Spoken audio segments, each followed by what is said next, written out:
정부가 문재인 대통령의 대선 공약이었던 검경 수사권 조정과 관련해 법무부와 행정안전부의 합의안을 발표했습니다.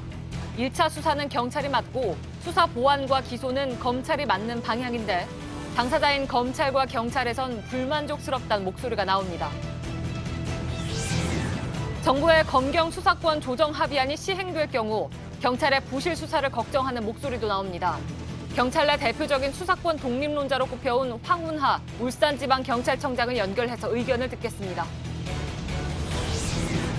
태평양 사령관 출신으로 한반도 사드 배치를 주도했던 해리 해리스 주한 미국 대사 지명자가 인준 청문회에서 사드 철수 가능성을 시사했습니다. 북한의 탄도미사일 위협이 사라진다면 사드 배치에 타당한 이유가 없어진다고 밝힌 것으로 북미 간 비핵화 후속 협상을 앞두고 상당한 파장이 예상됩니다.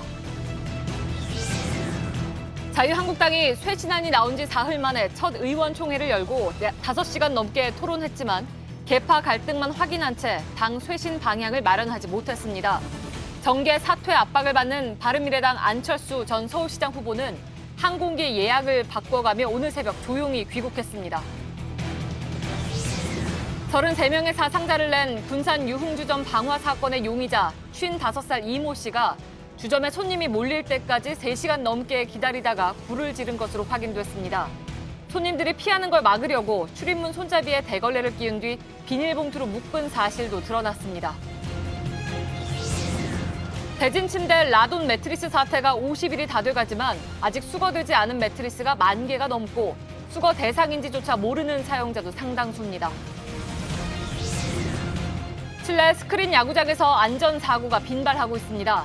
한국소비자원의 조사 결과 대부분의 스크린 야구장에서 보호장비를 착용하지 않거나 술을 마시고도 타석에 설 수 있었습니다. 수도권의 한 연립주택단지로 들어가는 길목을 승용차 한 대가 가로막고 있습니다. 땅 주인이 사유지라며 주민들이 사용하던 이 진입로를 막아버린 건데요. 어떻게 된 사연인지 잠시 뒤 밀착 카메라에서 전해드리겠습니다.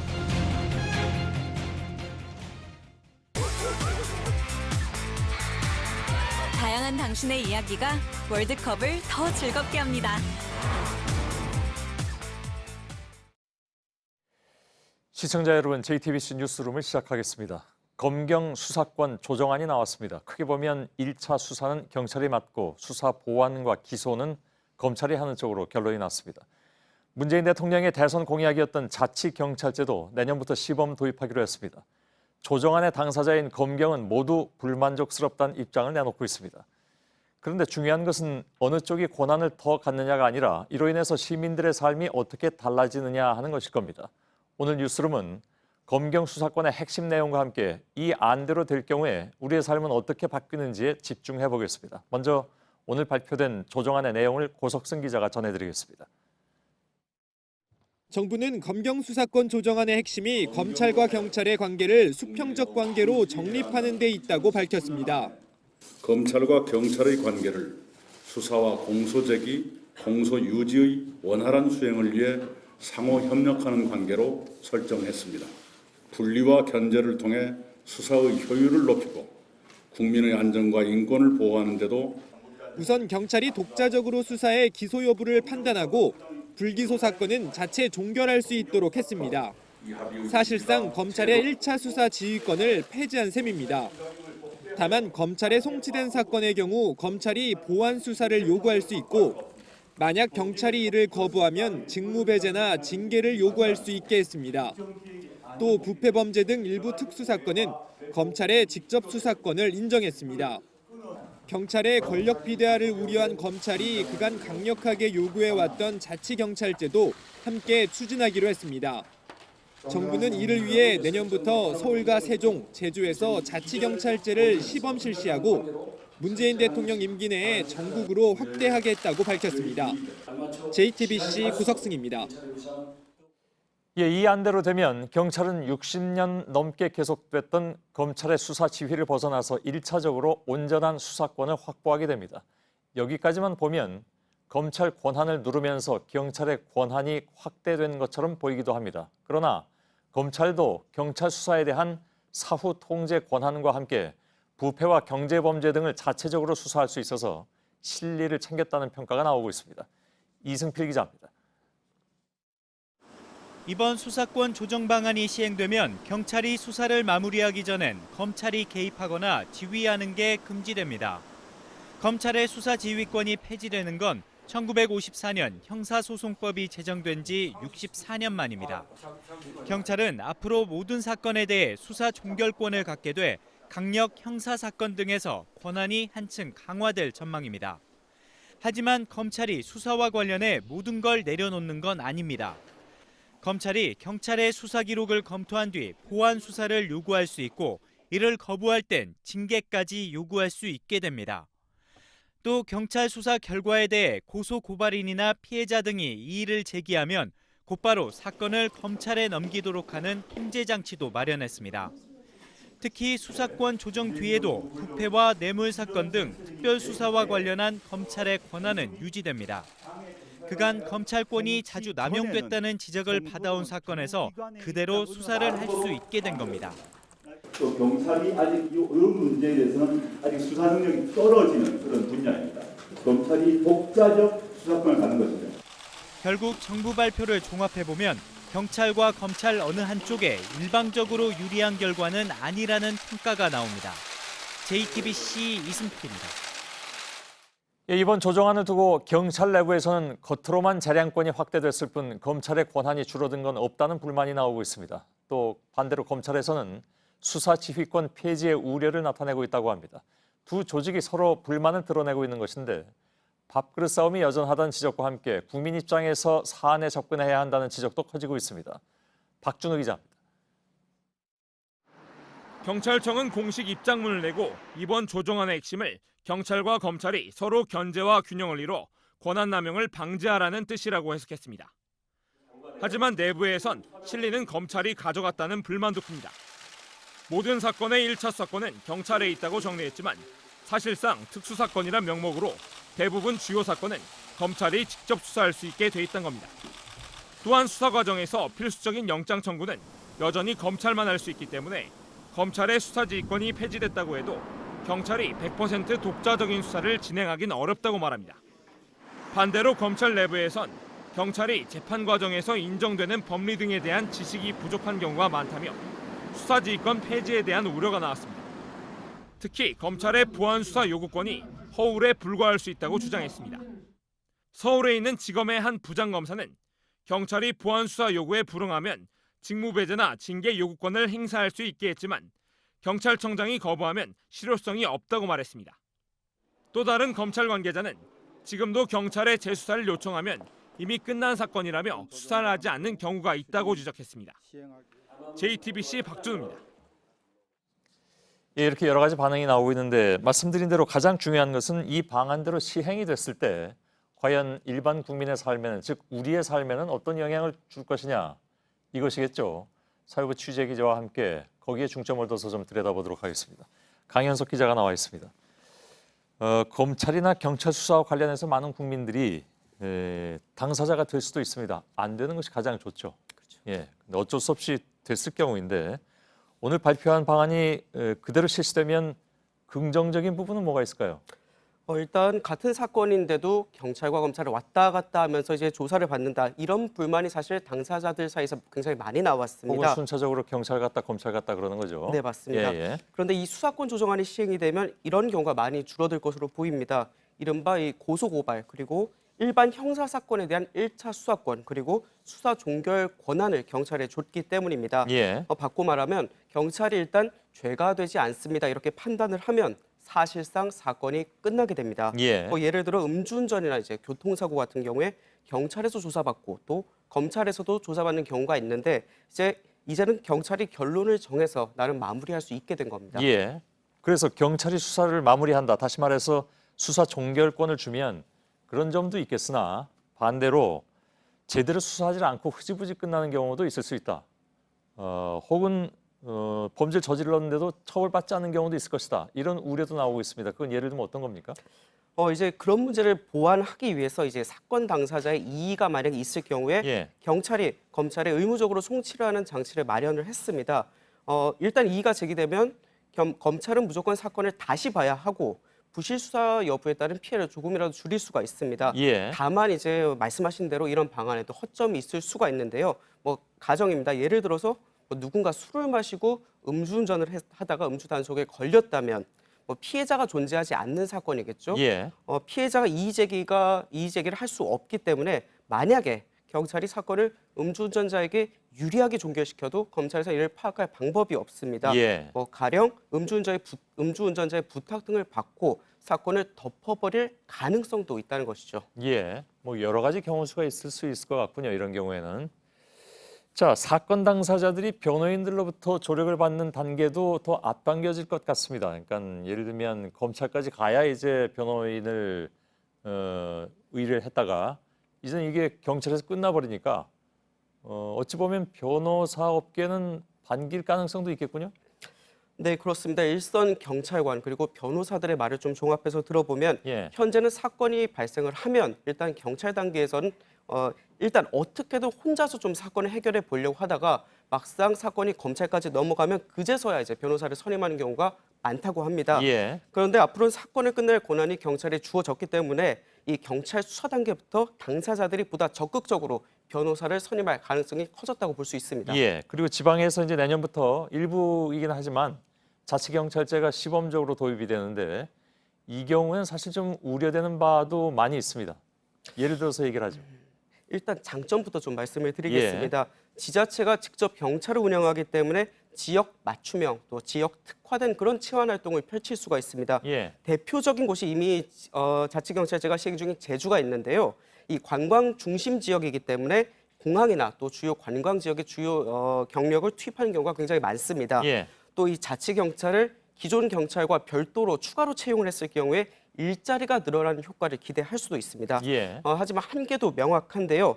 이 경찰관이 국가공무원 기존 신분에서 지방직 공무원으로 이 신분이 변환될 수가 있습니다. 예. 그러니까 만약에 지자체 예산이 충분치 않은 곳이라면 인건비 문제가 발생을 할 수가 있고 이는 곧 인력 부족 그리고 치안력 공백으로도 이어질 수가 있습니다. 이건 지난번까지 소방직에서 그런 경우가 있었습니다. 네, 그래서 예. 소방직도 지금 다시 국가직으로 국가직이 전환을 하기로 했죠. 예. 또 이제 자치경찰과 만약에 이 지방 유력 인사들이 유착 관계가 발생할 수도 있기 때문에 그 이에 대한 보완책이 반드시 필요하다 이런 지적도 나오고 있습니다. 예. 마지막에 얘기한 그 부분이 가장 현실적인 그런 우려 아닐까요? 우리의 그 사회적 문화를 볼 때 그런 부분들이 분명히 있겠죠. 알겠습니다. 예, 강현석 기자였습니다. 오늘 뉴스룸 2부에서는 그동안의 수사권 조정안과 관련해서 경찰 수사권 독립을 가장 강력하게 주장해온 황운하 울산지방경찰청을 잠깐 좀 연결해서 이런 여러 가지 우려들에 대한 입장도 좀 들어보도록 하겠습니다. 자, 오늘 나온 정부의 조정안은 아직까지는 정부의 계획입니다. 최종적인 내용은 국회를 거쳐야 확정이 됩니다. 국회법 개정 과정에서도 여야와 검경의 줄다리기가 계속될 것으로 보입니다. 김혜미 기자. 오늘 발표된 검경 수사권 조정안을 시행하기 위해선 국회가 형사소송법과 경찰청법 등을 개정해야 합니다. 하지만 여야는 하반기 원구성도 못하고 있어 당분간 관련 법 개정 논의는 어렵습니다. 국회가 검경 수사권 조정을 집중 논의하겠다며 출범시킨 사법개혁특위는 이달 말로 활동이 종료됩니다. 여당에선 특위를 연장해 국회 정상화 이전에라도 논의를 진행해야 한다는 입장입니다. 여야 지도부가 가능한 한 사개특위를 연장해서 7월, 8월 국회는 비록 쉽는다고 하더라도 사개특위를 열어갖고 어떤 성과를 내야 되지 않나. 국회 밖에선 검경의 본격적인 힘겨루기가 예상됩니다. 검찰은 경찰의 수사 종결권 등을 놓고 경찰은 사건 종결 후에도 검찰이 사실상 재수사할 수 있는 점을 문제 삼고 있습니다. 경찰이 요구했던 영장 청구권 문제도 다시 거론될 수 있습니다. 하지만 개헌 사항이라 당장 점화될 가능성은 낮아 보입니다. 개헌이 되지 않은 한 영장 청구권은 검사가 독점하게 되어 있는 것입니다. 법률로도 불가능한 것이고 또 두 장관에게 합의로도 불가능합니다. 일각에서는 여야의 법 개정 협의가 장기화되고 여야가 주고받기식으로 협상을 진행하면서 수사권 조정 취지 자체가 흐려질 거란 우려도 나오고 있습니다. JTBC 김혜미입니다. 북한 핵미사일 폐기 논의가 나왔을 때 그러면 사드는 하는 의문을 가진 분들이 꽤 많으셨습니다. 오늘 이에 대한 실마리가 될 만한 발언이 공개됐습니다. 태평양 사령관 출신으로 바로 한반도 사드 배치를 주도했던 당사자인 해리 해리스 주한 미국 대사 지명자가 인준 청문회에서 사드의 철수 가능성을 시사한 것입니다. 북한이 비핵화 협상에 나서는 상황에서 탄도미사일의 위협이 없어진다면 사드 배치에 타당한 이유가 없어진다는 것입니다.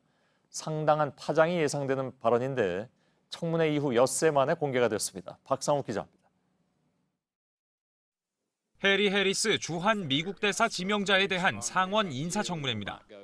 I think we are in a dramatically different place. I think the whole landscape has shifted. 해리스 지명자는 먼저 첫 북미 정상회담을 거치며 달라진 안보 상황을 이같이 설명했습니다. 태평양 사령관 재임 시절 사드 배치를 주도했던 그는 사드는 북한으로부터의 방어용이라고 강조했습니다. We put the THAAD ballistic missile defense system in South Korea with South Korea, that alliance decision, because of the threat from North Korea. So there would be no justification for it if there wasn't no North Korean? I don't think there'd be a justification. Is not the issue. I think there would be no need for it. I mean, it is there. It's a very tactical system designed for ballistic missiles coming from North Korea. 북한 탄도미사일의 위협이 없어지면 사드는 필요하지 않다는 입장을 분명히 한 겁니다. 해리스 지명자의 이번 발언으로 사드 철수 문제가 남북미 중 4개국 간 주요 안보 의제로 부상할 조짐입니다. JTBC 박상욱입니다. 일본 정부가 북한의 탄도미사일 발사에 대비한 주민 대피 훈련을 중지하기로 했다고 교도통신이 전했습니다. 일본 총무성은 가가와현 등 9개 현 지자체에 훈련 중단 내용을 통보했습니다. 이와 같은 결정은 아베 총리가 김정은 위원장과의 신뢰 구축을 위해서 정상회담 개최 의사를 여러 차례 보낸 것의 연장선상으로 분석된다고 이 매체는 전했습니다. 트럼프 미 대통령이 북한으로부터 미군의 유해 200구를 돌려받았다고 말했습니다. 유해 송환은 북미 간 비핵화 협상의 새로운 동력이 될 큰 이슈지요. 미국 언론은 트럼프 대통령의 발언을 두고 하루 이틀 뒤 송환 절차가 개시되는 것으로 해석하고 있습니다. 김현기 특파원입니다. Our great fallen heroes, the remains, in fact today already 200 have been sent back. 현지 시간 20일 밤 미네소타주에서의 유세에서 트럼프 대통령이 깜짝 발표를 했습니다. 사실일 경우 한국전 당시 북한 지역에서 실종됐던 미군의 유해를 송환하겠다는 싱가포르 북미 정상회담 당시 약속을 북한이 처음으로 이행한 셈이 됩니다. CNN 등 미국 언론들은 실제로 유해가 송환이 됐는지 송환 절차가 시작된 것을 트럼프 특유의 과장화법으로 말한 것인지는 분명치 않다고 보도했습니다. 다만 조만간 유해 송환이 실제로 이뤄질 경우 직접적인 비핵화 조치는 아니지만 싱가포르 회담 후 북한의 첫 대응 조치라는 점에서 의미가 큽니다. 추가 협상에 물꼬를 트는 역할을 할 것으로 분석되기 때문입니다. CBS 방송은 김 위원장이 곧 파괴할 것이라고 약속한 미사일 엔진 시험장은 평안북도 동창리 서해유성 발사장이라며 다만 구체적 파괴 일정은 정해지지 않았다고 보도했습니다. 미 본토 타격이 가능한 화성 15형 ICBM이 개발된 곳으로 추정되는 곳입니다. 한편 북한은 미국 측에 폼페이오 국무장관의 협상 상대를 아직 통보하지 않고 있어 북미 간 추가 협상은 다소 시간이 걸릴 것으로 전해졌습니다. 워싱턴에서 JTBC 김현기입니다. 북미 회담 이후에 비핵화 후속 협상에 이목이 쏠리고 있지만 정작 트럼프 미 대통령은 침묵을 지키고 있습니다. 매일 나오던 북한 관련 트윗도 침묵 모드입니다. 그 사이에 볼턴 백악관 보좌관이 북한에 빨리 움직이라고 요구하고 나섰습니다. 한 달여 만에 이른바 나쁜 경찰력을 재개하는 그런 모양새인데 북중 정상회동 이후에 나온 반응이어서 더 주목되고 있습니다. 이지은 기자입니다. North Korea is prepared to give up its nuclear weapons program, its chemical and biological weapons, its ballistic missiles. Well, they've said they would do it. 볼턴 보좌관이 북미 정상회담 결과를 설명하며 폐기 대상에 생화학 무기도 포함된다고 다시 강조했습니다.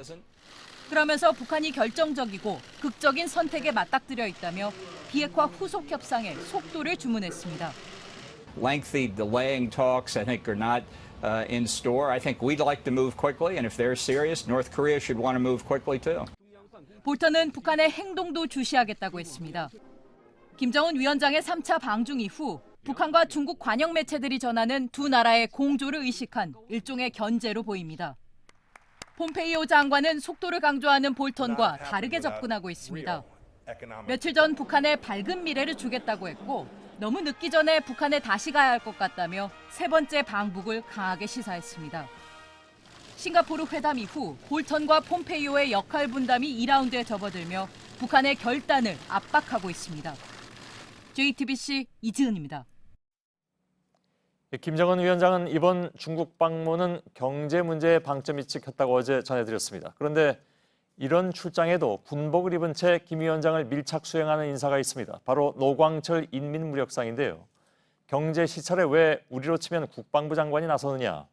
이유가 있다고 하는군요. 신진 기자입니다. 베이징 교통센터를 둘러보는 김정은 위원장을 군복을 입은 남성이 수행합니다. 우리로 치면 국방부 장관격인 인민무력상 노광철입니다.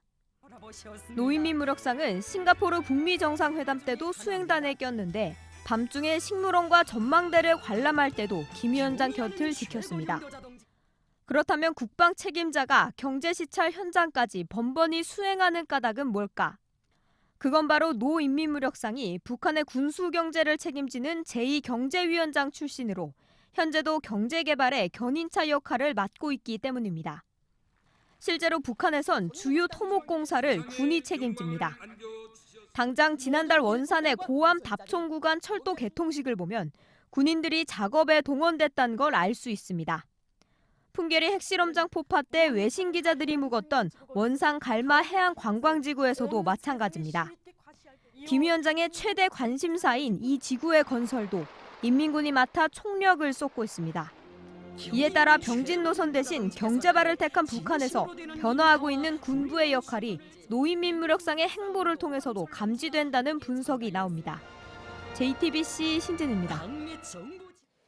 문재인 대통령이 2박 4일 일정으로 러시아를 국빈 방문했습니다. 문 대통령은 이번 방문에서 남북러 경제협력을 강조할 예정인데 남북미 3자 종전선언이 북한에 대한 정치적 체제 보장이라면 이 남북러 3자 경제협력은 경제적 체제 보장의 성격이 크다고 할 수 있습니다. 이성대 기자입니다. 문재인 대통령이 러시아를 국빈 방문했습니다.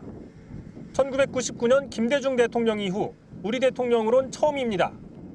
이번 방문의 키워드는 남북러 삼각 경제협력입니다. 지난해 9월 러시아에서 열린 동방경제 포럼에서 언급한 적은 있지만 그 이후 한반도 비핵화 흐름이 급물살을 타며 의미가 확장된 상태입니다. 먼저 남북미 3자 종전선언으로 한반도 평화 기초를 다지고 남북러 경제협력으로 공동번영의 토대를 만든다는 계획입니다. 북한에 대한 정치적인 체제 보장인 남북미 종전선언과 경제적 체제 보장 성격의 남북러 삼각협력이 시너지 효과를 내야 한반도 평화가 더 튼튼해진다는 게 청와대의 구상입니다. 문 대통령이 남북 간 평화 체제가 구축되면 중장기적으로 동북아 전체의 다자평화 안보 체제로 가야 한다고 밝힌 것도 이런 맥락에서 나온 걸로 풀이됩니다. 이에 따라 내일로 예정된 푸틴 대통령과의 정상회담에서도 남북러 삼각협력 프로젝트가 집중 논의될 걸로 보입니다. 이어 문 대통령은 24일 열리는 월드컵 축구 국가대표팀의 멕시코전 경기도 관람할 예정입니다. JTBC 이성대입니다. 예, 문 대통령은 잠시 후에 한국 대통령으로서는 처음으로 러시아 하원에서 연설할 예정입니다. 이 소식은 들어온 대로 뉴스룸 2부에서 다시 전해드리도록 하겠습니다. 미국과 중국이 500억 달러 상품에 대해서 보복 관세를 매기겠다고 한 날이 보름밖에 남지 않았습니다. 서로를 겨누는 칼끝은 여전히 날카롭습니다. 중국은 미국이 몽둥이를 들어봤자 소용없다고 했고 미국도 중국이 경제적 침략을 하고 있다고 주장했습니다. 적어도 지금까지는 마주보고 달리는 열차들입니다. 신경진 특파원입니다. 중국 상무부 대변인이 정례 브리핑에서 몽둥이를 든 미국의 행동은 백해무익이라고 주장했습니다. 美方习惯于举着大棒谈判的手段，但这对中国不管用。 관영 매체가 무역 테러리즘이란 격한 표현으로 비난한 데 이어 중국 정부가 트럼프 행정부를 반이성적이라고 몰아세운 겁니다. 미국도 조직적 반격에 나섰습니다. 백악관 무역제조정책국은 중국의 경제적 침략 행태, 통로 보고서를 발표하면서 중국의 불공정 무역 행위와 지식재산권 침해 실태를 낱낱이 해부했습니다. 피터 나바로 무역고문은 분명 중국이 잃을 것이 더 많다고도 했습니다. 같은 규모의 보복 관세가 이루어지면 대미 수출액이 3,700억 달러 이상 더 많은 중국이 결국 무릎을 꿇게 될 거란 의미입니다. 미중 간 무역 전쟁이 현실화될 가능성이 어느 때보다 높아지는 가운데 전문가들은 향후 파장 예측과 대책 마련이 필요하다고 지적하고 있습니다. 베이징에서 JTBC 신경진입니다.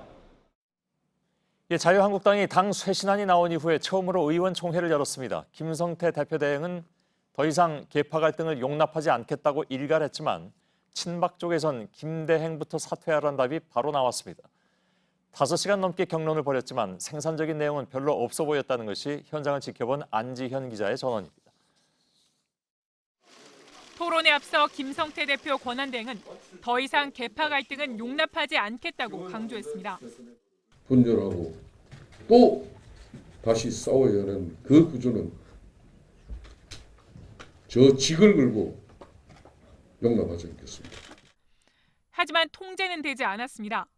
친박계에 목을 친다는 내용의 휴대전화 메모에 대해 해명을 하겠다며 비박계 박성중 의원이 발언 신청을 하자 곧바로 민감한 반응이 쏟아집니다.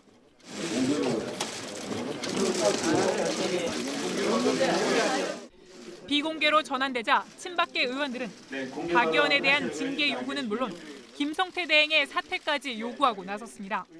김 대행이 일방적으로 당 정체성을 흔드는 쇄신안을 내놨다며 또 다른 독선과 새로운 독주라고 비판하면서입니다.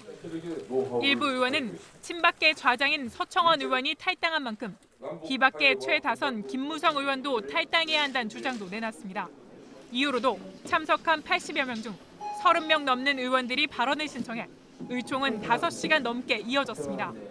하지만 정작 쇄신안의 핵심인 비상대책위원회를 어떻게 꾸릴지 등에 대해선 결론을 내리지 못한 채 계파 간 갈등만 재확인하고 의총은 막을 내렸습니다.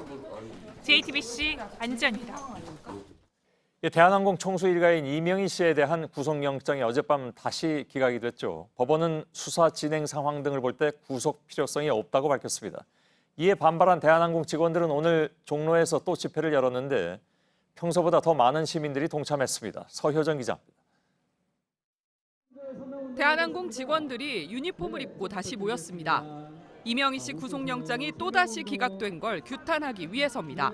일말의 기대를 했으나 역시구나라는 생각을 했고 과연 이게 일반인이었으면 이렇게 유야무야 기각이 됐을까. 시민들도 평소보다 더 많이 모였습니다. 지속적으로 구속영장이 기각이 되면 그쪽에 있는 분들은 우리는 계속 감시를 해도 되지 않을까라고 생각할 것 같습니다. 출입국 당국은 지난 18일 이 씨에 대해 구속영장을 신청했습니다. 필리핀인 10여 명을 대한항공 연수생으로 속여 입국시킨 뒤 가사도우미로 불법 고용해 평창동 자택에서 일을 시켜온 혐의입니다. 법원은 혐의 내용과 수사 진행 상황을 볼 때 구속 수사할 필요성이 없다며 영장을 기각했습니다. 구속영장 2번 기각되는데 소감 어떠십니까? 고생들 많으셨습니다. 죄송합니다. 출입국 당국은 기각 사유를 검토해 영장을 재청구할지 결정할 계획입니다. JTBC 서유정입니다. 전북 군산의 유흥주점 방화 사건은 계획 범죄였던 걸로 조사됐습니다. 범인이 미리 기름을 훔치고 3시간 넘게 기다려서 손님이 가장 많은 시간대를 노렸습니다. 또 손님들이 나오지 못하도록 출입문에 대걸레를 끼워두었습니다. 정진명 기자입니다. 55살 이모 씨가 어선에서 훔친 기름을 들고 주점 앞으로 걸어갑니다. 4시간 가까이 지난 뒤 주점에서 연기가 뿜어져 나오고 이 씨는 빠르게 도주합니다. 이 화재로 3명이 숨지고 30명이 중경상을 입었습니다. 범행 3시간 반 만에 체포된 이 씨는 경찰 조사에서 주점 측이 외상값을 10만 원 더 요구해 화가 났다고 진술했습니다.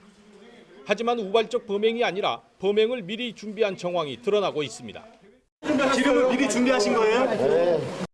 이 씨가 준비한 기름은 이날 오후 6시쯤 군산 내양에 정박 중인 어선에서 훔친 겁니다. 하지만 바로 불을 지르지 않고 4시간을 기다렸습니다. 평소 단골이었던 주점에 손님이 가장 많은 시간대를 노린 겁니다. 불을 지른 직후 손님들이 나오지 못하게 출입문에 걸레 자루를 끼워두기도 했습니다.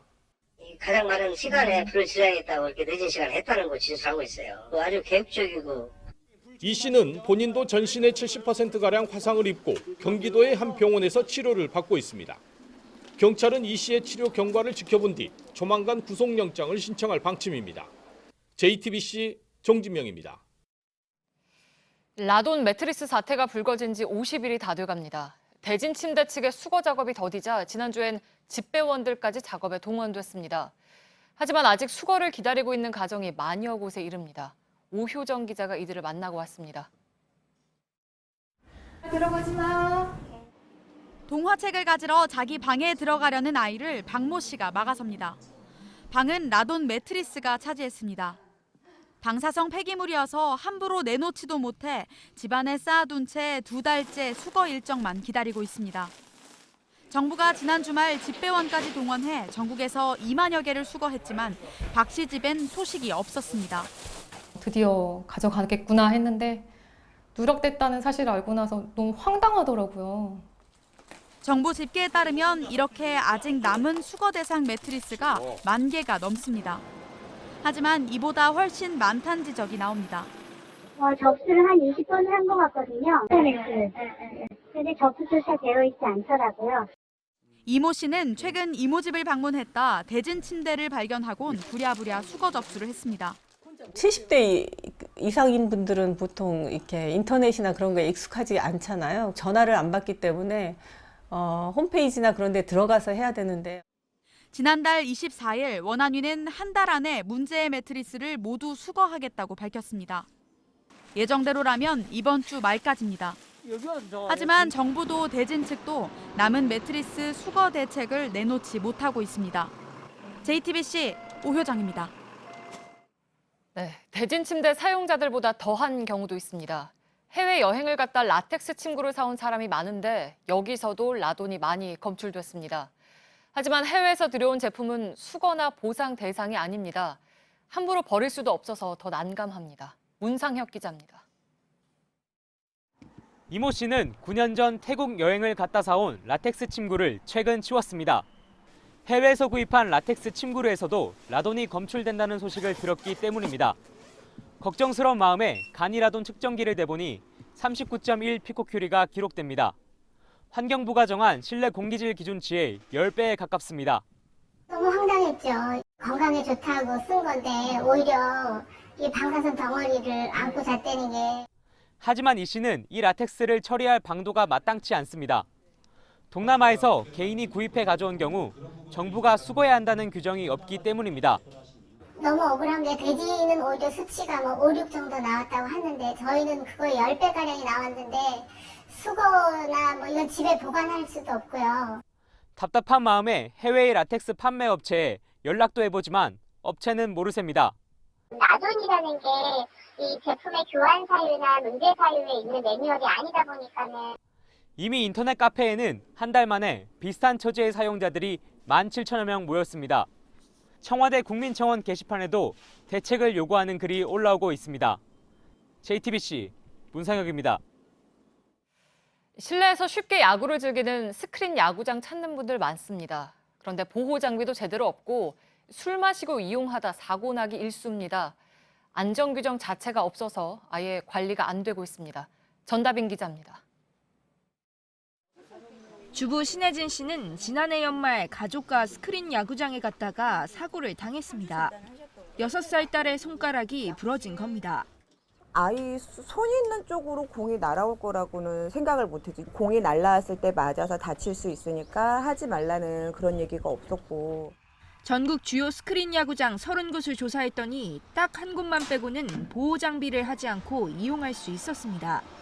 이 중 16곳은 보호 장비가 아예 고장난 상태였습니다. 스크린 야구장에서 일어난 안전사고 중 41%가 술을 마시고 야구를 하다가 일어난 겁니다. 30곳 모두 술을 팔았는데 대부분 술을 마시고도 타석에 설 수 있었습니다. 스크린 야구장이 이렇게 허술하게 운영되는 건 자유업으로 분류돼 별다른 안전 규정이 없기 때문입니다. 반면 비슷한 시설인 스크린 골프장은 체육시설업 등으로 분류돼 보호장비나 소방시설을 갖춰야 합니다. JTBC 전다빈입니다. 전남 장성군에서 싱크홀이 발생해 트랙터가 빠졌습니다. 이 지역에서만 지난 10여 년 동안 6번째입니다. 이번 싱크홀은 지난번 홀들보다 너비는 좁지만 그 깊이가 상당했습니다. 이수정 기자입니다. 논가리 작업을 하던 트랙터 바퀴가 절반쯤 파묻혔습니다. 바퀴가 빠진 틈 사이로 물이 흘러들어갑니다. 지난 7일 전남 장송군 와룡리의 한 농경지에서 폭 2m, 깊이 3m가 넘는 싱크홀이 생겼습니다. 이번이 처음이 아닙니다. 지난 2000년대 중반부터 이곳 주변에는 크고 작은 지반 침하 현상이 대여섯 차례 생겼습니다.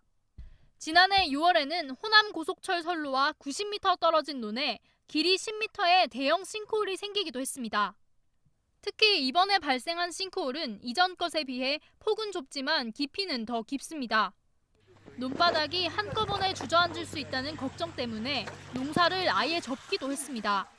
모내기 할 때 물을 집어넣을 때마다 지반 침하가 있었기 때문에 앞으로도 그 앞에서 농사를 지을 수 있겠습니까?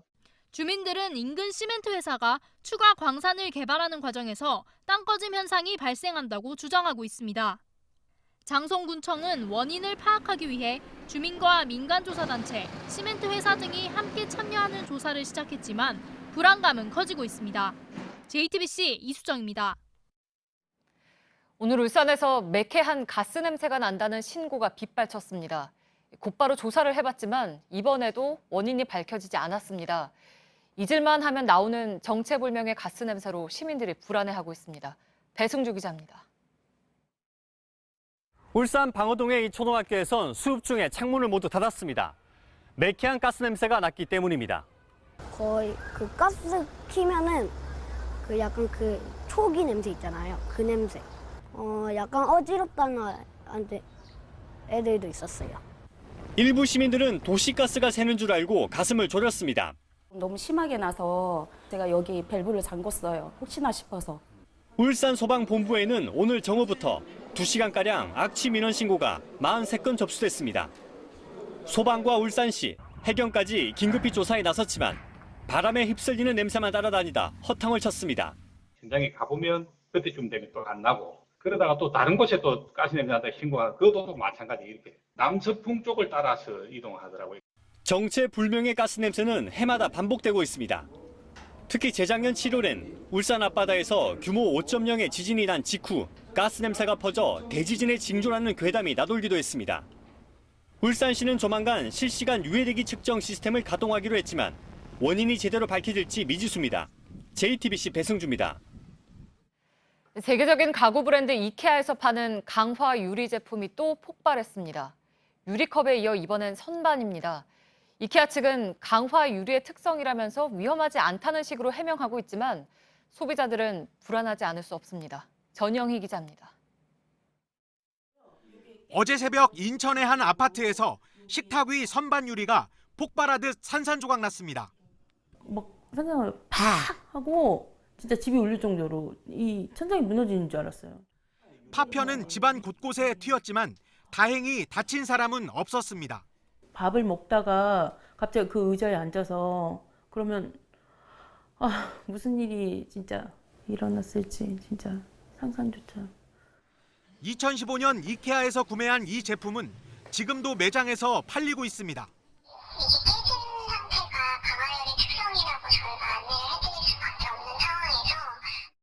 지난해 6월에는 충북 청주에서도 이케아의 강화유리 TV 선반이 폭발하듯 깨지는 사고가 있었습니다.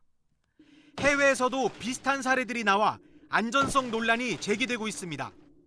전문가들은 강화유리에 작은 균열이 생기거나 불순물이 들어가면 스스로 폭발할 수 있다고 분석합니다. 자동차나 화장실에 쓰이는 강화유리에는 만약의 경우를 대비해 비산 방지 필름을 부착합니다. 이케아 스웨덴 본사는 JTBC와 이메일 인터뷰에서 유리 조각들이 큰 소리와 함께 넓게 퍼질 수 있지만 파편이 날카로운 경우는 거의 없다고 해명했습니다. 하지만 피해자들은 강화유리가 폭발하면서 빠른 속도로 파편이 튀기 때문에 자칫 큰 사고로 이어질 수 있다고 지적합니다. JTBC 전영입니다. 일제강점기 일본 규슈 지역 탄광에 강제로 끌려간 조선인들의 기록이 담긴 문서와 사진이 대거 공개됩니다. 지금은 고인이 된 한 제1동포가 평생을 바쳐서 모은 기록들입니다. 과거를 외면하는 일본 정부가 꼭 봐야 할 것들입니다. 이정엽 기자입니다. 일본 큐슈현 아소의 요시쿠마 탄광 지도입니다. 거칠게 그려졌지만 탄광이 한눈에 들어옵니다. 이 탄광을 운영하던 아소산업의 건강보험대장엔 강제징용된 조선인의 이름과 생년월일, 보험 취등일 등이 빼곡히 적혀 있습니다. 탄광으로 끌려가는 과정을 보여주는 철도와 숙박 영수증도 있습니다. 노역을 견디다 못해 숨진 뒤 사찰에서 화장된 조선인 사망자 명부까지 모두 3년 전 세상을 뜬 제1동포 김광열 씨가 40여 년간 큐슈 지역을 샅샅이 훑어 찾아낸 기록물입니다. 그간 피해자들의 증언으로 남았던 강제징용의 과정을 고스란히 보여주는 귀중한 증거이기도 합니다. 직접 촬영한 군함도 사진 등 2천여 점에 이릅니다.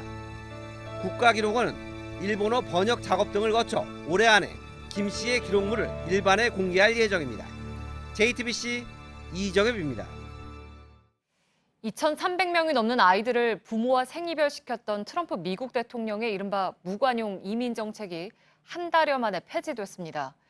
부인 멜라니아와 장녀 이방카가 가슴 아파한다면서 철회했는데 교황도 나선 전 세계의 반발 여론을 의식한 걸로 보입니다. 부소현 특파원입니다. 트럼프 대통령이 미륵국자 부모와 자녀를 함께 수용하는 행정명령에 서명했습니다. Keeping families together while at the same time being sure that we have a very powerful, very strong border. 불법 입국을 막기 위해 부모와 아이의 분리 수용은 불가피하다던 전날까지의 입장과 정반대 발언입니다. 트럼프 대통령은 딸 이방카와 부인 멜라니아도 가슴 아파하고 있고 나도 가슴 아프다고도 말했습니다. 국경 순찰대에게 몸수색을 당하는 엄마 옆에서 울고 있는 2살 아이의 사진이 공개되면서 들끓은 국내외 비난 여론을 의식한 겁니다. 전날 프란치스코 교황은 아동 격리 정책이 부도덕하고 카톨릭 가치에 맞지 않는다고 밝힌 미국 카톨릭 입장을 지지한다며 트럼프를 공개 비판했습니다. 법을 존중해야 하지만 가슴으로 다스려야 한다는 멜라니아에 이어 정책을 끝내야 한다는 이방카 보좌관의 권유도 정책 폐기에 영향을 끼친 것으로 풀이됩니다. 노벨위원회의 한 위원은 트럼프 대통령이 더 이상 미국이나 세계의 도덕적 지도자가 아니라고 비판해 노벨 평화상에 적신호가 켜졌다는 분석도 나옵니다.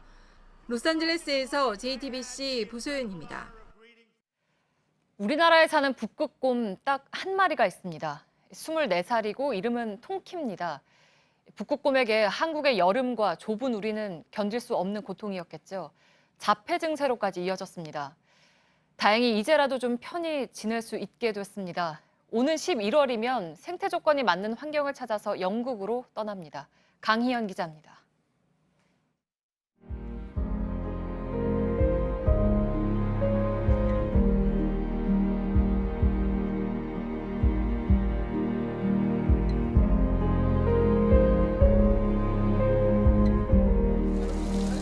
우리나라의 유일한 북극곰 통키입니다.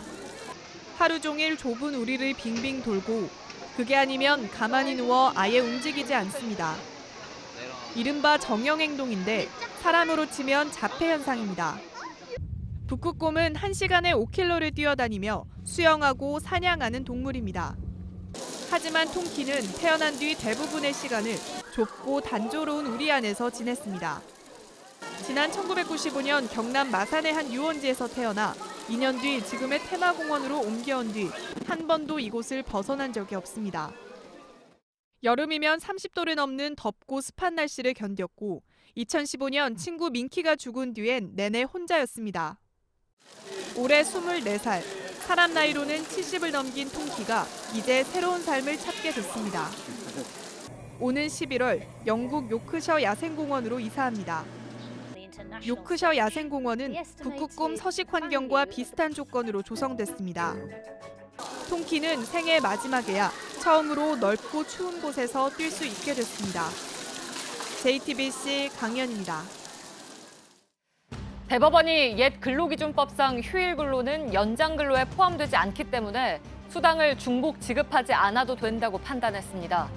대법원 전원 합의체는 성남시 환경미화원들이 성남시를 상대로 낸 임금 청구 소송 상고심에서 원고 승소 판결한 원심을 깨고 사건을 서울고법에 돌려보냈습니다. 지난 2008년 경기도 성남시 환경미화원들이 소송을 낸 지 10년 만에 나온 결론입니다. 전남지방경찰청은 전국을 돌며 사기 도박을 벌인 일당 9명을 검거해서 전국 총책인 55살 이모 씨와 목포 지역 총책인 46살 김모 씨를 구속했습니다. 이들은 2014년부터 전국 14개 지역에서 도박판을 열고 뒷면에 형광 물질로 문의와 숫자를 표시한 목카드와 천장에 몰래카메라를 준비해서 사기 도박을 벌였습니다. 지난달 30일 화성에서 시작된 작은 먼지 폭풍이 행성 전체를 휘감는 대형 폭풍으로 번져서 2007년 이후 최악이라고 미 항공우주국 나사가 밝혔습니다. 핵추진 탐사 로봇 큐리오시티가 활동하는 게일 분화구 주변은 대기의 태양빛 차단율을 보이는 타우 수치가 8.0으로 최대치를 기록했습니다. 1990년대 영국의 한 병원에서 환자들에게 마약성 진통제를 무분별하게 처방하며 456명이 사망한 것으로 밝혀져서 영국 전역에 충격을 주고 있습니다. 지난 2014년부터 영국 남부 고스포트 전쟁기념병원 사건을 조사한 독립 패널단은 현지 시간 20일 이 같은 내용의 보고서를 발표했습니다.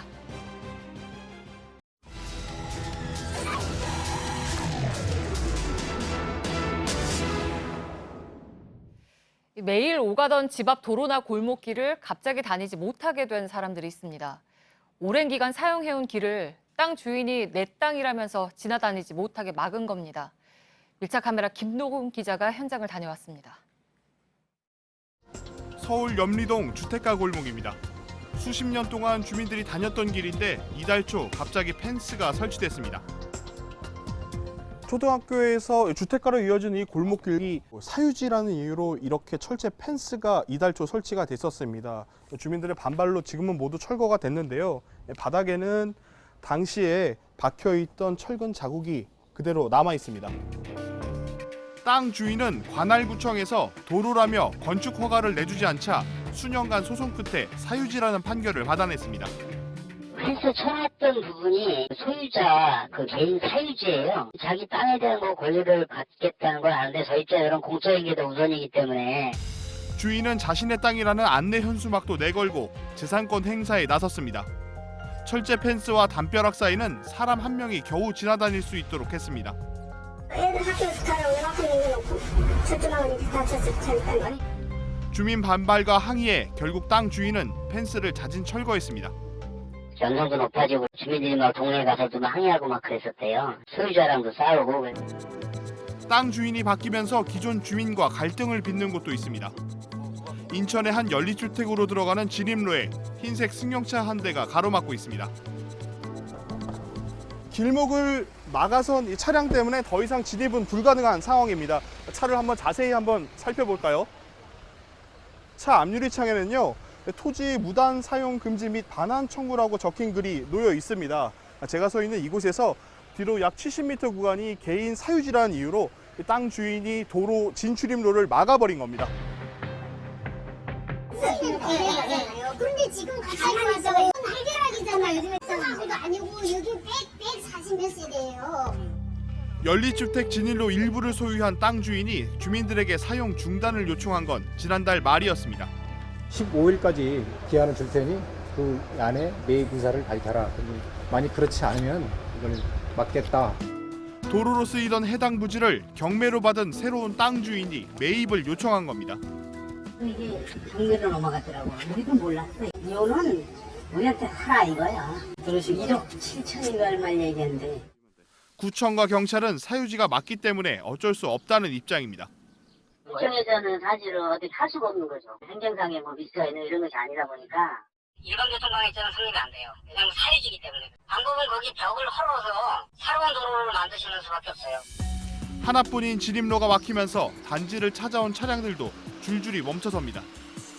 차량 소유주에게 직접 전화를 걸어봤습니다. JTBC 취재진인데 차 여기 세워두신 분인가 해서. 제가 일하는 그거를 이야기를 해야 되는 이유가 있어요. 저는 인터뷰할 의사가 없습니다. 취재가 시작되자 구청과 경찰은 뒤늦게 차량을 견인 조치했습니다. 경찰서에서 그 차량 견인 협조 공문이 저희한테 왔더라고요. 투명에 방해를 하고 민원을 많이 야기시키고 해가지고. 재산권 피해를 내세우는 땅 주인과 도로 통행 공익성을 주장하는 주민들 사이 갈등은 결국 법적 분쟁으로 번질 전망입니다. 끊이지 않는 사유지 도로 분쟁 해결을 위한 명확한 기준과 해법이 필요할 때입니다. 밀착 카메라 김도훈입니다.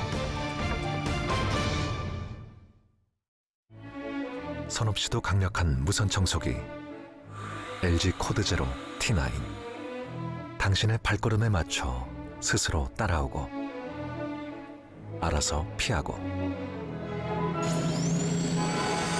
무선 최고 250W로 흡입력은 더 강력해졌다. 어떤 청소든 더 강력한 흡입력으로 무선 청소기의 새로운 기준 LG 코드 제로 T9.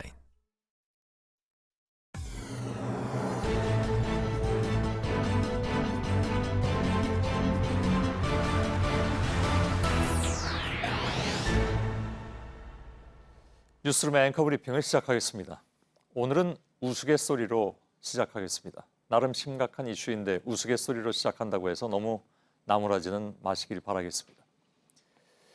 경찰들이 산으로 도망간 범인을 잡기 위해서 역시 산으로 따라 들어갔습니다.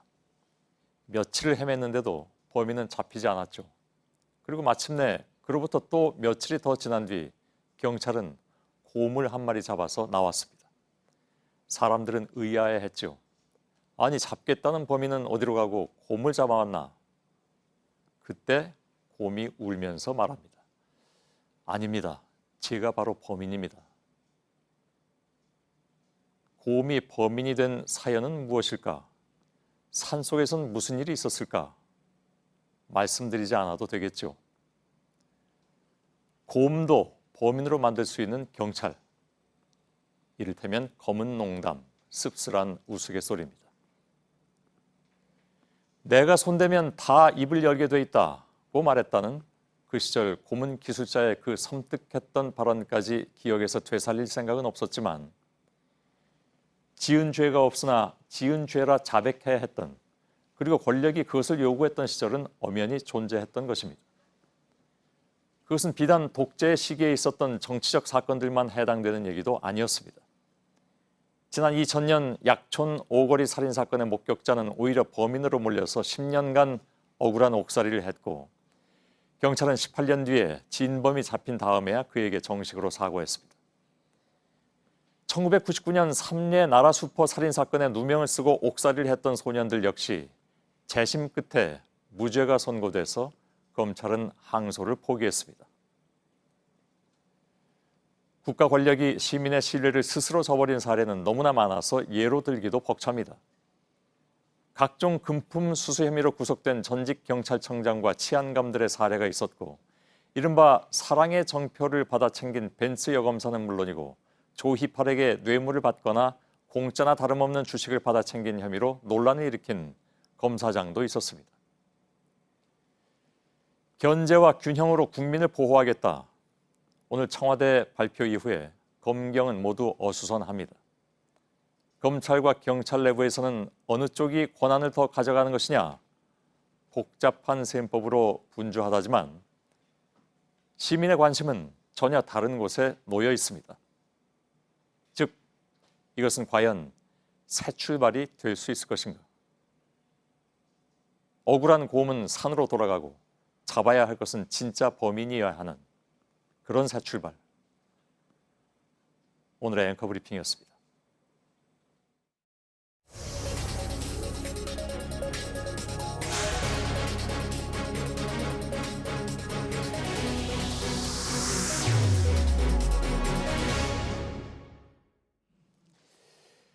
수사권과 기소권을 모두 쥐어온 막강한 검찰 권력을 일부 떼어내야 한다. 이런 대원칙에 대해서는 이견이 없어 보입니다. 다만 문제는 일부 그 권한을 받는 경찰에 대해서도 사실은 국민들의 신뢰가 그리 높지 않다는 것이죠. 그래서 오늘 나온 검경 수사권 조정안에 대해서 이런저런 우려의 목소리가 나오는 것 같습니다. 경찰 내에서 대표적으로 수사권 독립론자에 속하는 황운하 울산지방경찰청장을 잠깐 연결해서 그런 얘기를 중심으로 잠깐 인터뷰 진행하겠습니다. 자, 황 경찰청장님 안녕하십니까? 예, 안녕하세요. 예, 원래 오늘 토론으로 진행하려고 했는데 황 청장께서 그 서울에 올라오기가 좀 어렵다고 해서 일단 오늘 제가 황운하 청장하고 인터뷰를 하고 내일 이후에 검찰 쪽의 의견을 낼 수 있는 분을 다시 또 모셔서 인터뷰를 하도록 하겠습니다. 자, 검찰의 1차적 수사 지휘 권한이 폐지됐고 경찰의 1차적 수사 종결권을 준 것이 오늘 안의 핵심인 것 같습니다. 물론 일부 예외도 있습니다만 이로써 경찰의 힘이 세졌다라는 것이 일반적인 평가인데 오늘 정부 안에 만족하십니까? 좀 뭐 의미를 부여할 부분도 있지만 또 미흡한 부분도 많다고 생각합니다. 예. 이 두 가지 측면에서 생각할 수 있을 것 같은데요. 예. 하나는 이제 경찰과 검찰의 관계라는 측면이고요. 또 하나는 이 수사권 조정이라는 그 의제가 검찰 개혁의 일환으로 추진돼 왔는데 예. 이 검찰 개혁의 관점에서 바라보는 이 두 가지 관점에서 볼 수 있을 것 같습니다. 예. 검찰 개혁의 관점에서 바라보면 이건 대단히 미흡한 조정안이 될 것 같고요. 즉 예. 검찰의 과도한 권한을 덜어내는 것이 검찰 개혁의 본질인데 이번에 발표된 안을 보면 검찰의 권한이 별반 달라질 게 없다. 예. 즉 이전과 달라질 게 없다는 그런 그 평가를 할 수 있을 것 같습니다. 알겠습니다. 그래서 검찰 개혁이라는 관점에서 보면은 미흡하고요. 예. 또 경찰과 검찰의 관계라는 측면에서 보면은 종전의 지휘 관계가 폐지되고 경찰에게 수사의 자율성이 확대됐다는 측면에서는 의미를 부여할 수 있을 것 같습니다. 예, 예상했던 그런 답변을 하시는 것 같습니다. 그 몇몇 통제 장치가 마련되긴 했지만 경찰이 수사 도중에 검찰 지휘를 받지 않기 때문에 뭐 물론 이제 좋은 점도 있겠으나 만약 부실 수사라든가 아니면 인권을 침해하는 수사가 이루어져도 이거를 막을 방법이 없다라는 말, 이것은 순전히 검찰의 시각일까요? 아니면 어떻게 받아들이십니까? 오늘 발표된 안을 보면은 그런 그 지금 말씀하신 부실 수사라든지 인권 침해라든지 이런 부분에 대한 안전 장치가 마련된 것으로 저는 알고 있습니다. 예. 그렇지만은 검사의 수사 지휘가 폐지되면은 부실 수사나 인권 침해 위험이 더 높아지는 것 아니냐라는 그런 우려에 대해서는 경찰이 이를 겸허히 수용을 해서 예. 그런 우려가 최소화될 수 있도록 노력해야 되겠습니다만 실제 수사 현실을 보면 현재도 검사의 수사 지휘가 그렇게 광범위하게 이루어져서 인권 침해를 막거나 부실 수사를 막거나 하는 방향으로 수사 지휘가 이루어지고 있는 현실은 아닙니다. 예. 그래서 수사 지휘가 폐지됐다고 그래서 갑자기 인권 침해 우려가 높아지거나 부실 수사 위험이 높아진다는 것은 수사 현실에 대한 좀 이해가 부족한 측면이 있다고 저는 생각합니다. 예. 글쎄 그 말씀은 근데 거꾸로 해석을 하면 어떤 얘기가 되냐면 인권 침해 가능성은 사실은 그걸 완전히 배제할 수 없는데 또 실제로 경험상에 나와서 나온 그런 우려들이기도 하고요. 근데 그런 인권 침해를 경찰도 막을 수 없고 검찰도 막지 않았다는 건 어폐가 있겠지만은 검찰도 막을 수 없는 상황이었다 이렇게 말씀하시는 겁니까? 그러니까 검사의 수사 지휘가 그 역할을 하지 못했다는 것이죠. 예. 경찰이 내부적으로 개혁에 박차를 가해서 인권 침해 우려를 불식시키려는 노력은 해야 되는 것이 당연합니다만. 예, 알겠습니다. 그래서 제가 검사의 질문을 수사 드릴 때 지휘가 그런 역할을 했다는 거에 동의하지 않겠다는 겁니다. 예, 그래서 질문을 드릴 때 이것이 검찰의 시각이냐라고 질문을 드렸는데 아마 검찰이 만들어 놓은 프레임이라고 생각하셔서 그런 답변을 하시는 건지 잘 모르겠습니다. 일단 알겠습니다. 근데 아시는 것처럼 많은 시민들이 경험으로 볼 때 그런 부정적인 현상들이 많이 있었기 때문에 여전히 큰 우려를 가지고 계신 건 맞는 것 같습니다. 또 한 가지는 일각에서 예를 들어서 이제 드루킹 수사라든가 이런 경찰의 수사 능력을 좀 의심하는 그런 사건이 좀 있었기 때문에 아직까지 검찰에 비해서 경찰의 수사 능력을 신뢰할 수 없는 것이 아니냐라는 지적도 있습니다. 이것도 검찰의 프레임일까요? 어떻게 받아들이십니까? 예, 경찰의 수사 능력과 검찰의 수사 능력을 수평적으로 단순 비교하는 것은 문제가 있습니다. 예. 왜냐하면 수사에 대한 중요한 수단에 있어서 경찰과 검찰이 큰 차이가 있기 때문인데요.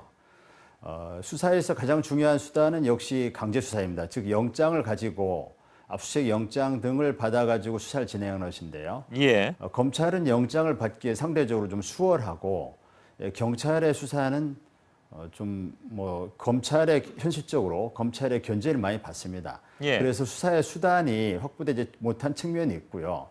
또 하나는 검사는 조서를 받으면은 그것을 증거로 활용할 수 있는 조서의 증거 능력이 인정되기 때문에 여러 가지 수사의 수단이 좀 더 많이 확보되어 있습니다. 예. 그런데 경찰은 또 조서의 증거 능력이 저는 조서의 증거 능력 둘 다 없어져야 된다고 보는 입장입니다만 예. 그렇지만 그런 부분에서 검사가 좀 강력하고 효과적인 수사 수단을 갖고 있었기 때문에 예. 경찰과 단순 비교하는 것은 무리가 있다고 저는 봅니다. 예, 알겠습니다. 그러나 경찰이 수사 역량이 마무리하시죠. 말씀. 수사 역량에 대해서는 계속 노력해야 됩니다. 예, 알겠습니다. 그거는 사실은 굉장히 중요한 과제임에 틀림이 없습니다. 왜냐하면 그런 인식들을 일반적으로 더 가지고 계시고 물론 경찰 입장에서는 여러 가지 여건이라든가 조건이 검찰만 못하기 때문에 그렇게 해서 이제 수사 능력이 어떤 의구심을 받게 됐다 이렇게 말씀하시는 부분 충분히 이해할 수 있는데 적어도 이제 결과적으로 나타난 것으로 놓고 볼 때 그런 경우들이 많았기 때문에 그래서 그런 우려들을 하시는 것 같습니다. 이것과 연관되는 얘기인데요. 예. 검찰도 물론 정권에 휘둘리는 그런 수사를 한 것에 대해서 비판을 받은 적이 많은데 경찰도 더하면 더했지 덜하지 않다 이런 비판도 사실은 있어 왔습니다.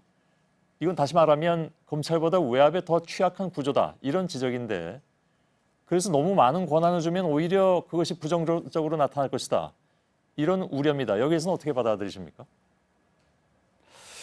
예, 경찰도 검찰도 반성해야 될 부분이 있다고 생각합니다. 그래서 예. 경찰이 수사의 외압에서 검찰보다 덜 자유롭다든지 이런 게 생각하지 않고요. 오히려 더 위험하다는 부분에 저도 동의합니다. 예. 그렇기 때문에 지난 한 1년여 동안 활동한 경찰개혁위원회가 경찰이 수사 단계에서 어떻게 그런 공정성을 확보할 것인지 중립성을 확보할 것인지 이 방안에 대한 많은 고민을 해가지고 예. 여러 가지 대안을 좀 제시했습니다. 예, 그래서 그런 부분으로 완벽할 수는 없겠습니다만은 그래도 그런 개혁위원회의 권고안이 실행이 되면은 그런 그 국민들의 우려가 좀 많이 해소될 수 있을 것이라고 저는 생각합니다. 예. 과거의 사례에 대해서는 많이 반성하고 교훈으로 삼아서 개선 방안을 마련해 간다면 많이 그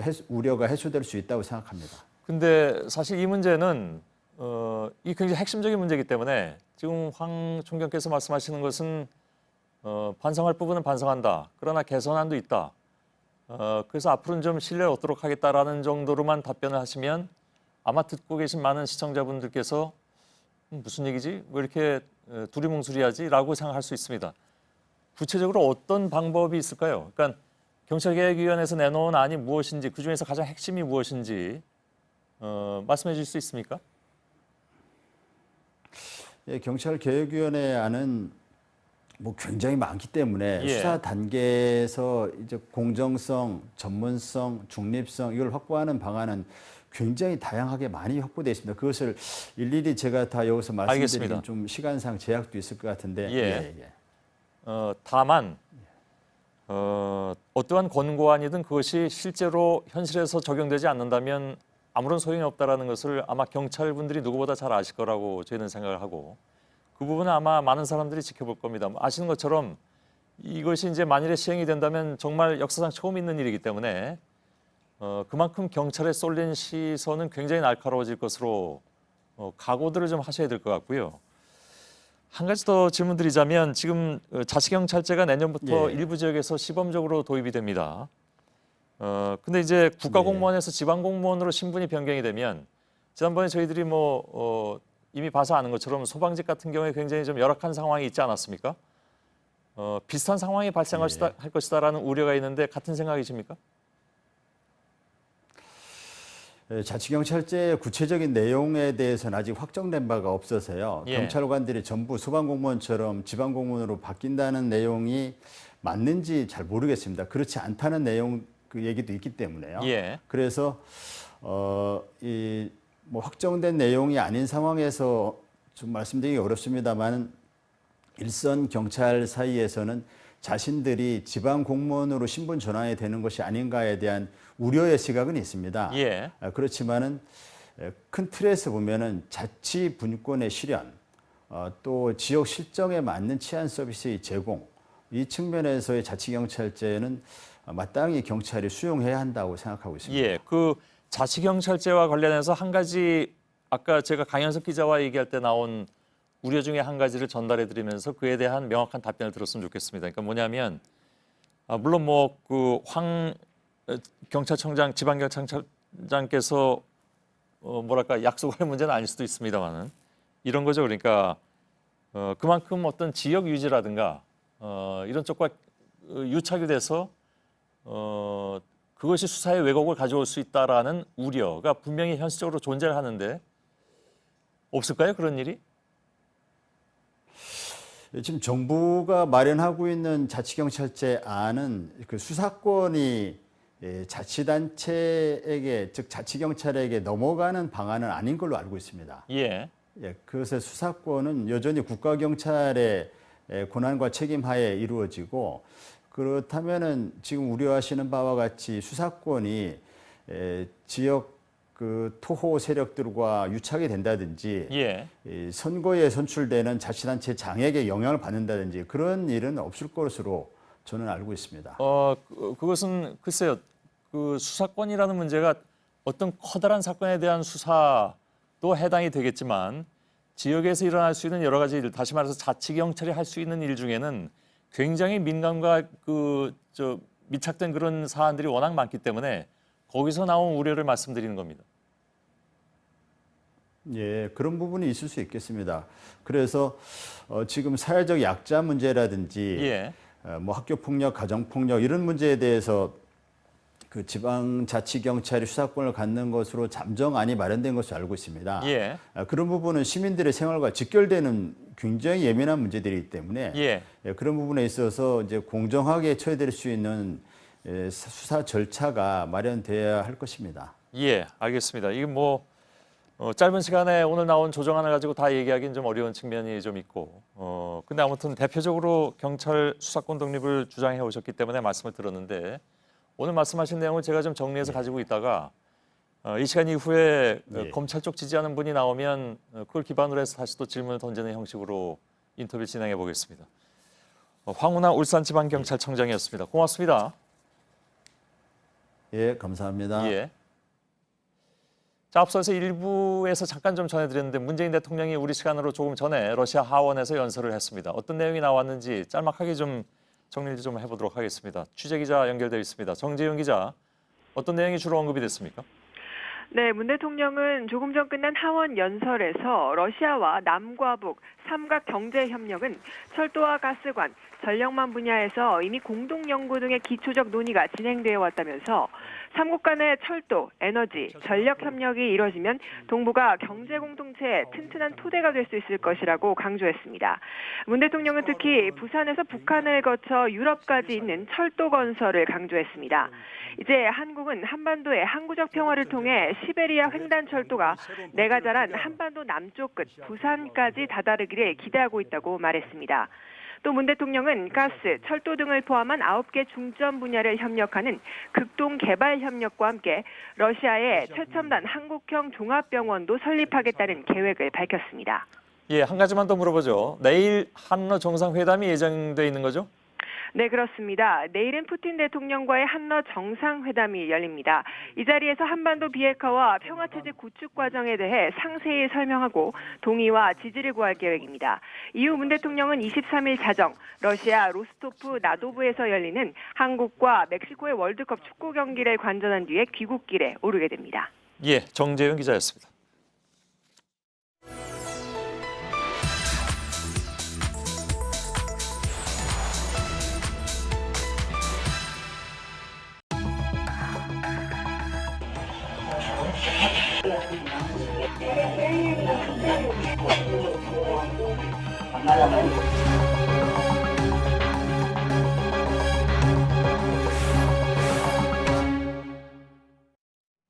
네, 팩트체크 바로 시작하겠습니다. 오대영 기자, 네. 어제 저희가 보도를 해드렸잖아요. 수면 마취로 잠든 환자에게 의료진들이 한 대화 내용이 고스란히 녹음이 된 거죠? 네, 이 환자가 의료사고를 걱정해서 녹음기를 들고 들어갔습니다. 네. 그런데 아주 적나라한 발언들이 녹음이 된 겁니다. 이게 2013년의 일입니다. 당시에 형사 고소가 돼서 수사는 됐는데 증거 불충분으로 무혐의로 결론이 났고요. 네. 최근에 환자는 손해배상 청구 소송을 준비하고 있습니다. 네, 근데 이제 이런 사건들을 좀 보면 처음에는 떠들썩했는데 어떻게 결론이 났는지에 대해서는 잘 보도가 안 되지 않았습니까? 네, 그래서 아주 떠들썩했던 그리고 관심받았던 두 건의 사건을 저희가 추적해서 확인을 해봤습니다. 네. 먼저 첫 번째 영상으로 함께 보겠습니다. 저희가 2016년에 보도했던 화면입니다. 서울 강남의 한 검진센터에서 수년간 벌어졌던 사건인데 의사가 수면 마취 중이던 여성 환자들을 여러 차례 성추행했습니다. 네. 간호사들이 이렇게 진정서도 쓰고 증언을 했습니다. 그래서 2년 6개월의 실형을 선고받았습니다. 상고심이 남았습니다. 그리고 두 번째는 2007년 경남 통영 지역의 사건인데 한 내과의 병원장이 수면 마취 상태의 여성 환자들을 상습적으로 성폭행했습니다. 징역 5년이 선고됐습니다. 네, 결국 이제 오늘 팩트체크 핵심은 대책 아니겠습니까? 네. 팩트체크팀이 그동안 어떤 대책들이 있었고 또 지켜졌는지 이걸 좀 확인을 해봤죠? 네, 정부의 대책은 딱 한 번 나왔습니다. 2016년 3월에 발표인데요. 네. 바로 이겁니다. 보건복지부의 보도자료입니다. 면허관리제도 대폭 강화라고 제목이 달려 있는데 수면 내시경 등 진료 행위 중 성범죄로 벌금 이상의 형을 선고받은 경우에 면허를 취소하겠다 이렇게 나와 있습니다. 네, 지켜졌습니까? 결론은 현재까지 실현되지 않았습니다. 의사의 면허는 의료법으로 규정이 되는데 법 자체가 그대로 있습니다. 네. 정부는 지난 2년간 개정안을 발의하지 않았습니다. 복지부 담당자와 통화해봤습니다.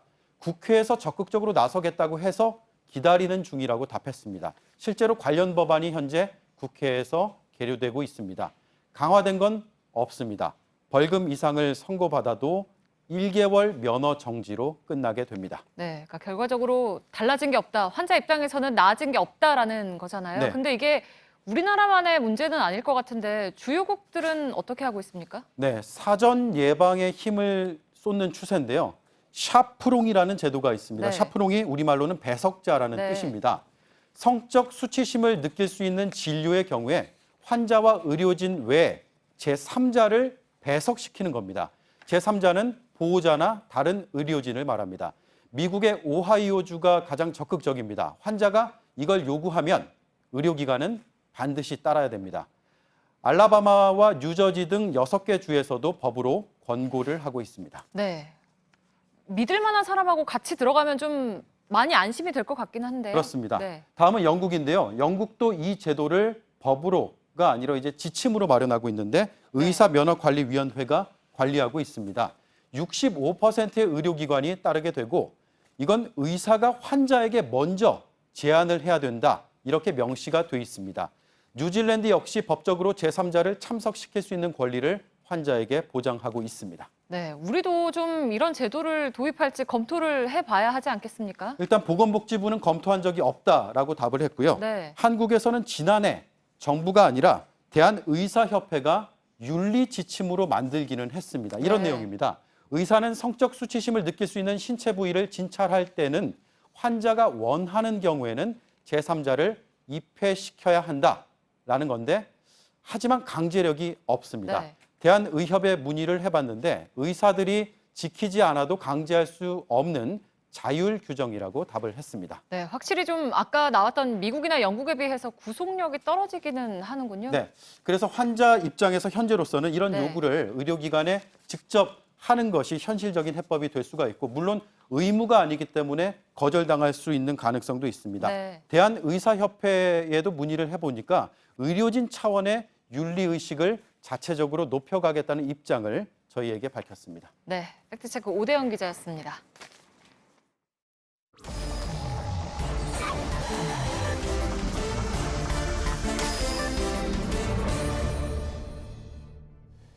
자, 비하인드 뉴스가 준비되어 있습니다. 박성태 기자가 나와 있습니다.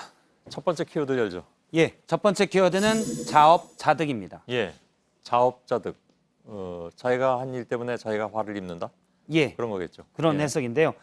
김무성 자유한국당 의원의 오랫동안 보좌관을 한 전 보좌관이 지금은 그만뒀습니다. 예. 전 보좌관이 책을 한 권 냈는데 여기에는 지난 2016년에 있었던 20대 공천 과정에서 청와대가 어떤 외압을 행사했는지가 잘 드러났습니다. 그 시끄러웠던 공천 과정. 그렇습니다. 예. 책의 몇 가지 대목을 살펴보겠습니다. 총선 2달 전인 2016년 2월 24일 A라는 인사가 김무성 대표를 찾아와 청와대 뜻이라면서 이런 사람들은 공천을 주면 안 된다 이렇게 얘기하며 리스트를 줬다고 합니다. 아, 청와대 심부름을 했다 그런 얘기인가요? 그렇습니다. 예. 이 A라는 인사는 청와대 측과 가깝고 현기환 정무수석, 당시 신동철 정무비서관과 상당히 가까워서 거의 매일 김무성 당시 대표를 찾아와 청와대의 입장을 전했다는 사람입니다. 예. 그런데 당시 리스트라는 것이 불러준 명단을 그냥 이면지에 볼펜으로 적은 수준이라고 하는데요. 이 볼펜으로 적은 명단을 잠깐 보면 예. 이재호 전 원내대표를 비롯해서 유승민, 정두원, 김용태, 존칭은 생략하겠습니다. 조혜진, 김세현, 김학용, 김성태, 박민식, 홍지만 의원 등등의 이름이 있었다고 전했습니다. 예. 그 A가 누굽니까? A는 모릅니까? 제가 오늘 저자에게 전화를 해서 예. A가 누구냐고 몇 번 물어봤는데요. 예. 사실 기자들 사이에서는 어떤 정치평론가다라는 얘기가 있었는데 그것은 사실이 아니다라고 하고 예. 기자들과는 잘 친분이 없는 김무성 대표와 신동철 정무비서관을 둘 다 잘 아는 인사라고 예. 익명으로 얘기를 아니 이렇게 했습니다. 그 정권의 핵심 인사들을 다 잘 알고 김무성 대표를 매일 만날 수 있을 정도면 예. 그 박성태 기자가 취재해도 안 나오는 인물인가 보죠? 예, 몇 그 번 정도인데도? 물어봤는데 예. 절대 익명으로 밝히진 않았습니다. 다른 쪽으로도 좀 취재를 해봤는데 예. 나오지는 않았습니다. 일단 알았습니다. 총선에 살생부 논란이 있었는데 예. 없다고 했지만 실제로 있었다는 얘기가 되는 거군요. 그러니까. 그렇습니다. 예. 이제 책을 통해서 확인이 됐는데요. 실제 2016년 총선 전에 살생부 논란이 있었습니다. 예. 처음 언급한 사람은 바로 정두원 전 의원인데요. 김무성 당시 대표가 직접 관련 언급을 했다라고 폭탄 선언을 당시 했고 예. 하지만 바로 얼마 뒤에 김무성 당시 대표가 문건을 받은 적이 없다라고 얘기해서 논란이 됐었습니다. 예. 하지만 공천 과정은 저 살생부대로 거의 이루어졌었고요. 예. 이번에 이 책을 통해서 이면지에 볼펜으로 적은 살생부가 있었음이 확인이 됐습니다. 예. 당시 김 대표가 이 사람들을 빼고 어떻게 총선을 치르냐고 A에게 따져 묻자 예. A가 한 말이 박근혜 대통령에게 다른 이야기 안 하고 말잔 듣는 충성스러운 8, 90명의 의원만 당선되면 좋다는 게 청와대의 입장이다라고 밝혔다고 합니다. 당시 그래요? 박근혜 예. 전 대통령이 여당을 어떻게 봤는지 잘 드러나는 대목입니다. 아니, 그러니까 그 의원 수가 몇 명이 되냐 규모에 상관없이 그냥 말 잘 듣는 사람들만 8, 90명 있으면 된다 그런 얘기를 했다는 얘기인가요? 예, 앞서 리스트에 나왔던 사람들의 경우 예. 그런 사람들이 경쟁력이 높은데 이를 빼면 어떻게 하냐라고 김무성 당시 대표가 묻자 그런 사람 필요 없다. 당시 이제 주요한 이유는 유승민 의원과 가깝기 때문에 리스트에 올랐다는 건데요. 아, 공통점이? 예, 그렇습니다. 그런 사람 필요 없다고 그러고 충성스러운 8, 90명만 있으면 된다라고 얘기를 했다고 합니다. 뭐 아무튼 그 해 말에 탄핵소 초안이 가결이 됐으니까 어찌 보면 그래서 이제 자업자득이다 이런 얘기를 하는 모양이군요. 그렇습니다. 예, 알겠습니다. 탄핵소추안을 만약에 부결시키려고 했으면 예. 충성스러운 100명 이상의 의원이 있었어야 합니다. 그렇군요. 예. 따져보자면. 예. 두 번째 키워드는요? 네, 두 번째 키워드는 전원 불출마로 잡았습니다. 예. 다음 총선에요. 그렇습니다. 예. 최근 김성태 자유한국당 대표 권한대행이 주로 강조하고 있는 것이 바로 수술입니다. 직접 얘기를 들어보겠습니다. 예. 그 어떤 아픔을 무릅쓰고라도 한부를 스스로 도려내고자 하는 그런 고통의 시간을 우리 자신들이 직접 맞이한다면은 예, 환부라는 표현이 나오는데요. 문제는 누가 환부, 즉 누가 도려내야 할 부분이냐는 문제인데요. 예. 이를 두고 오늘 의총에서는 이른바 친박과 비박이 5시간 동안 바로 당신이 환부다라고 하면서 싸우기도 했습니다. 예. 저렇게 말한 김성태 원내대표도 환불하면서 물러나라고 했으니까. 그렇습니다. 예. 본인이 환부로 지목되기도 했고요. 예. 그런데 이 와중에 차기 총선에 전원 불출마해야 된다라는 언급도 자유한국당에서 나오고 있습니다. 예. 오늘 한 포럼에서 자유한국당의 정종섭 의원이 한국당 전원이 총선 불출마 선언하는 것도 고려를 해야 된다. 이런 것도 당에 도움이 된다라고 밝혔습니다. 예. 단적으로 얘기하면 물론 전원 불출마할 가능성은 거의 없습니다. 그렇죠. 그걸 뭐 믿을 사람은 없을 것 같은데요. 예. 정말로 없을 것 같습니다. 예. 일부 의원의 경우 예. 지금 불출마를 선언하고 있는데요. 한 사람 아닌가요? 김무성 의원? 그렇습니다. 공식적으로 불출마를 선언한 사람은 김무성 의원 한 명이고요. 예. 사실 김무성 의원은 이전에도 불출마하겠다고 밝힌 바 있고 그럼요. 이 자리에서도 얘기했었는데. 예. 예. 대신 당권 도전을 시사를 했습니다. 예. 또 몇몇 초선 의원들이 비공개 회의에서 불출마할 용의가 있다라고 얘기를 한 바가 있습니다. 예. 보도가 됐었는데요. 대신 조건이 있는데 보수 몰락에 책임 있는 분들이 불출마하면 나도 불출마할 용의가 있다라는 취지입니다. 근데 그 책임이 누가 있냐가 또 시끄럽잖아요. 그렇습니다. 예. 이러한 불출마 언급에 대해서 당의 한 관계자는 이런 표현들은 전체 다 불출마하자 이런 예. 표현의 진정한 의미는 나를 불출마시키려면 당신도 불출마해야 된다. 당신이 청산돼야 내가 청산됐으니까 예. 이른바 물귀신 작전일 수 있다라고 해석하기도 했습니다. 예. 세 번째 키워드. 세 번째 키워드는 진보도 보수도로 잡았습니다. 어떤 얘기인가요? 바른미래당이 최근 통합을 위한 워크숍을 다녀와서 예. 국민에게 드리는 글이라고 발표를 했는데요. 어제 오후에 발표한 건데 직접 들어보겠습니다. 예.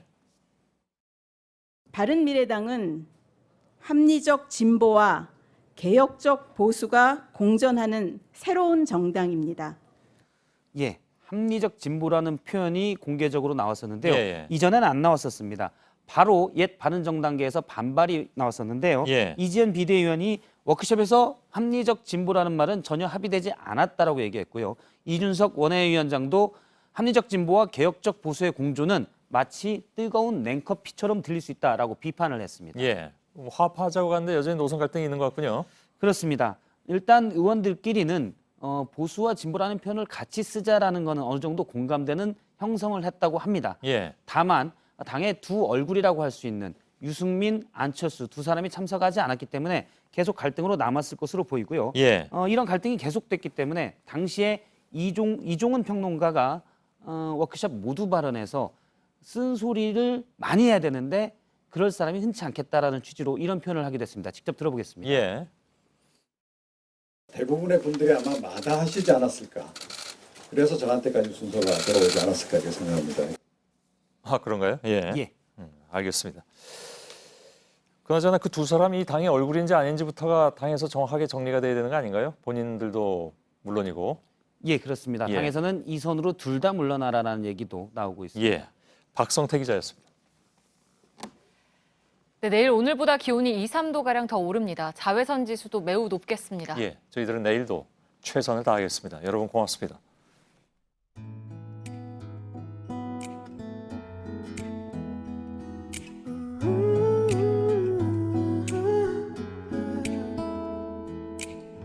Why are we looking down on our sisters and brothers? Isn't love all that we got? Don't we know everyone's got a father and mother? The day we know we're all the same together, we can make that change. Look around, there are too many of us crying, and not enough love to go round. Oh, what a waste, another day, another good one dying. but I know that the world will change the day